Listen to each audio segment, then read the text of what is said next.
प्रशांत कोरटकरला कोल्हापूर जिल्हा सत्र न्यायालयात हजर करण्यात आलंय। कोल्हापूर जिल्हा सत्र न्यायालयाच्या बाहेर पोलिसांचा तगडा बंदोबस्त आहे। एका शिवप्रेमी आंदोलकाला देखील पोलिसांनी ताब्यात घेतलेलं आहे। कोर्टात जाणाऱ्या प्रत्येकाची पोलिसांकडून कसून चौकशी होतीये।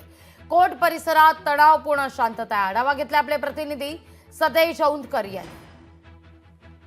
इतिहास संशोधक इंद्रजीत सावंत यांना धमकी देऊन महापुरुषांची बदनामी केल्याच्या प्रकरणामध्ये खरं पाहिलं तर प्रशांत कोरटकर याची पोलीस कोठडी आज संपते आणि याच कोल्हापूर जिल्हा सत्र न्यायालयामध्ये प्रशांत कोरटकरला आता हजर करण्यात आलेलं आहे। मोठ्या पोलीस बंदोबस्तामध्ये अगदी गोपनीय पद्धतीने हजर करण्यात आलेलं आहे। या परिसरामध्ये ज्या प्रत्येक व्यक्ती येत आहेत त्यांची आता चौकशी या ठिकाणी पोलीस करताना पाहायला मिळत आहेत। खरं पाहिलं तर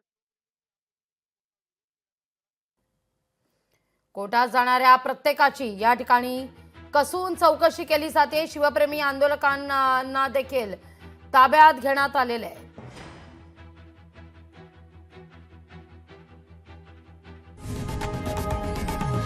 लोकशाही मराठी ऐका, पहा, जागरूक रहा।